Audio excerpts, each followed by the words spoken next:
Bagaimana rupa agar para stakeholders, pemangku kebijakan ini memikirkan untuk melakukan pemudahan gitu ya, efisiensi dan pemudahan dari pengurusan STR dan SIP gitu.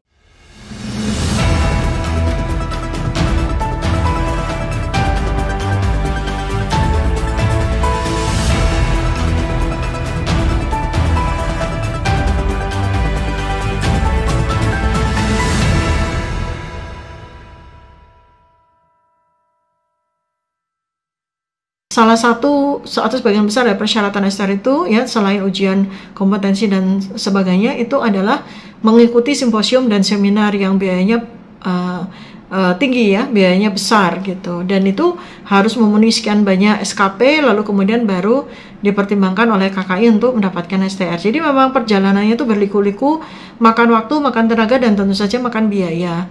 Belum lagi nanti setelah STR baru SIP. Jadi rantai pengurusan dokter agar bisa mengikuti, agar bisa berbakti untuk merawat pasien itu langkahnya amat sangat susah ya. Jadi kayak dokter itu kayak nggak selesai susah gitu loh. Untuk lulus, untuk bisa diterima sebagai mahasiswa kedokteran aja susah sekali, biayanya juga tinggi, perlu bimbingan tes khusus, ya kan? Anak-anak itu perlu bimbingan tes khusus untuk bisa masuk fakultas kedokteran. Habis itu begitu menempuh pendidikan kedokteran juga luar biasa sulit, berbiaya tinggi, makan waktu, makan tenaga, makan perasaan gitu. Ya, itu besar sekali, luar biasa. Lalu habis itu juga kalau dia ambil spesialis perlu lagi biaya yang besar sekali, ratusan miliaran rupiah, ya kan? Lalu masih juga dipersulit lagi dengan STR ya. Kalau zaman saya dulu, saya tidak harus mengikuti itu tuh peraturan dulu ya. Jadi lulusan dokter tentu saja fakultas kedokteran yang berkualitas ya. Saya lulusan fakultas kedokteran Universitas Gadjah Mada ya. Itu ya karena fakultas qualified ya, termasuk terbaik di Indonesia gitu. Kemudian untuk yang lain ya, misalnya fakultas kedokteran swasta atau fakultas kedokteran yang memiliki ya setara dengan akreditasi yang C begitu, harus mengikuti ujian kelulusan di fakultas kedokteran yang unggul ya pada waktu itu. Nah, itulah sebetulnya semacam standar kompetensi yang dibebankan pada saat itu. Setelah lulus sebagai dokter, kami langsung diberikan SP, surat penugasan, atau SID, surat izin dokter ya.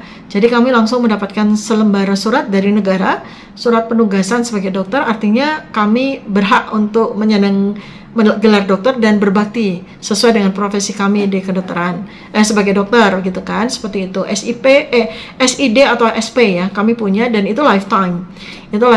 Jadi privilege yang diberikan kepada lulusan dokter di sekitaran lulusan tahun 70, 80, 90, 2000 itu masih ya. Lalu berikutnya kan berubah peraturannya dengan ada macam-macam lah gitu ya. Saya pun nggak ngikutin itu peraturannya, amat sangat berliku-liku, amat sangat sulit, terutama apabila mahasiswa kedokteran ini bukan dari fakultas kedokteran yang berakreditasi unggul. Waduh, itu luar biasa itu tantangannya untuk menjadi dokter yang luar biasa. Nah, habis itu baru dia harus juga mengikuti persyaratan STR dulu, baru kemudian bisa mengurus SIP. Jadi mau berliku-liku sekali, dan entah kenapa ya, karena memang ID, Ikatan Dokter Indonesia tuh punya kepentingan di situ ya, jadi mereka ya merasa ya oke-oke saja gitu. Cuma ini ada terobosan baru pemikiran ya dari teman-teman yang para dokter yang tidak lagi bergabung di ID, mereka bergabung di PDSI ini, mereka punya pemikiran terobosan gitu. Jadi mereka itu mengusulkan kepada negara, mengusulkan kepada menteri agar mempermudah ya, artinya tidak lagi mempersulit pengurusan STR, kalau bisa itu dipermudah aja, kalau bisa yang ngikutin yang dulu lah gitu, seperti yang saya dapatkan ya. Jadi begitu lulus dokter, udah disumpah dokter, langsung dapat SP, surat penugasan dari negara, dan itu berlaku secara lifetime. Lalu ketika saya berangkat untuk waktu itu kan statusnya sebagai dokter PTT ya, dokter PTT negara, itu langsung dapat SIP. Ya, sangat-sangat mudah pengurusannya, dan ya nyatanya ya bertahun-tahun, belasan tahun saya menjadi dokter yang qualified gitu loh. Ya, nah sekarang ini ada suatu usulan nih dari teman-teman PDSI, bagaimana rupa agar para stakeholders, pemangku kebijakan ini memikirkan untuk melakukan pemudahan gitu ya, efisiensi dan pemudahan dari pengurusan STR dan SIP gitu. Lalu 80.000 dokter yang neglected, yang tidak memiliki STR maupun SIP, ya mereka dipanggil karena mereka itu aset. Dipanggil, ditanya apakah mereka mau diberikan klausul atau privilege dalam bentuk pemutihan STR maupun SIP, sehingga mereka juga once mereka ada kebutuhan mendesak di Indonesia ya, seperti outbreak, wabah, kemudian kejadian luar biasa, endemi, pandemi gitu ya, itu mereka bisa diberdayakan untuk bisa bersama-sama bergabung dengan teman-teman yang memang menjalankan profesinya sebagai dokter praktek gitu loh. Jadi kenapa sih hal-hal yang mudah-mudah seperti ini tuh harus dipersulit gitu, dengan segala macam peraturan? Kayak itu seneng banget gitu loh dengan peraturan. Padahal peraturan tuh seharusnya kan memudahkan, bukan mempersulit ya. Tetapi di Indonesia ini kan sukanya kalau ada yang sulit kenapa dimudahkan sih gitu. Padahal dokter itu kan aset. Bukan hanya aset bagi dirinya sendiri, bagi keluarganya. Ini aset negara gitu loh. Aset bangsa gitu. Kenapa mesti dia mau berbakti dia harus dipersulit? Apakah memang ada ya indikasi bahwa pemersulitan itu karena persaingan antar dokter itu sendiri memang tajam, dan itu agak-agak sedikit disinggung nih sama Menkes yang notabene bukan dokter ya. Beliau mengatakan dengan bahasa yang implisit nih, bahwa ada dinamika yang luar biasa dari para dokter, dinamika gitu yang luar biasa dari para dokter, nggak ubahnya seperti politisi, seperti politikus gitu ya. Dan itu ya saya akui ya memang terjadi demikian. Jadi para dokter ini tuh gimana ya, jadi nggak akur lah gitu loh. Jadi memang sedih sih, memang sangat disayangkan ya kalau pada sumpah Hipokrates, sumpah dokter itu setiap dokter harus memperlakukan teman sejawatnya itu seperti saudara kandung ya. Tapi pada kenyataannya enggak.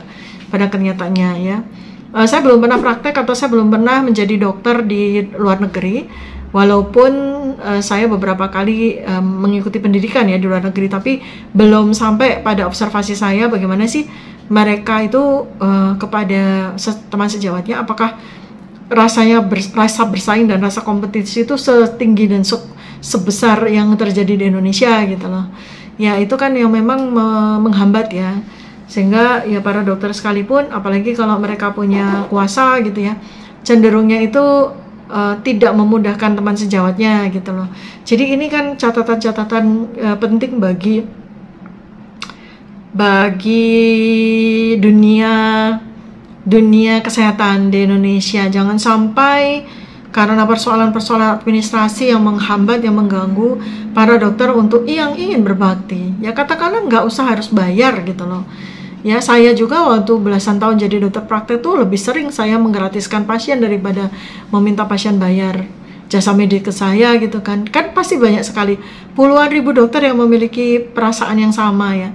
Karena saya membangun karir di tempat lain, sehingga saya praktek itu tidak untuk mengharapkan ada penghasilan dari situ yang utama gitu. Karena saya punya banyak sekali bidang-bidang yang saya tekuni yang menghasilkan, memberikan penghasilan kepada saya, sehingga ketika saya praktek ya saya tidak terlalu sangat mengharapkan penghasilan dari saya praktek itu gitu. Sehingga ya ketika pada satu titik saya memutuskan untuk tidak memperpanjang SIP, ya saya jalani dengan enteng, dengan ringan hati aja gitu kan, karena kehidupan saya tidak berubah gitu hanya karena saya tidak memperpanjang SIP.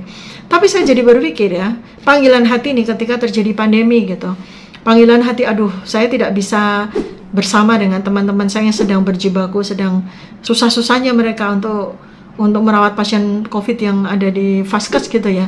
Rasa ingin sekali bisa membantu, tetapi apa daya karena saya sudah tidak memegang SIP lagi ya, dan ngurusnya ketika itu saya juga tanya teman-teman KKI juga butuh waktu gitu ya. Wah, kadung pandeminya selesai nih gitu, saya baru selesai dapat SIP gitu kan. Jadi itu mohon ya agar para teman-teman sejawat yang kebetulan memegang jabatan di Kementerian Kesehatan maupun di KKI maupun di ID maupun PDSI, kita sama-sama berjuang untuk memikirkan pemecahan bagaimana agar satu ya jumlah dokter di Indonesia itu bisa bertambah tetapi tanpa mencederai kualitas ya. Ada 89 fakultas kedokteran ya. Kemudian juga difikirkan ada jalur-jalur di mana rakyat yang memiliki anak-anak yang mungkin secara ekonomi mereka itu tidak berkemampuan, tetapi mereka tetap bisa masuk ke fakultas kedokteran ya, karena seperti kita ketahui bersama ya, menjadi mahasiswa fakultas kedokteran tuh butuh modal yang besar sekali gitu, ratusan juta. Apalagi kalau sampai lulus ya bisa miliaran gitu ya. Berarti kan yang bisa menjadi mahasiswa fakultas kedokteran hanya orang-orang, hanya anak-anak yang memiliki latar belakang ekonomi orang tua yang mapan gitu. Sayang kan, padahal mungkin banyak sekali anak-anak di luar sana yang memiliki kecerdasan tinggi, memiliki passion tinggi menjadi dokter, tetapi karena soal ekonomi terhambat sehingga mereka tidak bisa membuktikan dirinya sebagai seorang dokter. Dan ini masalah besar ini bagi bangsa ini ya. Sekali lagi jumlah dokter masih jauh dari mencukupi.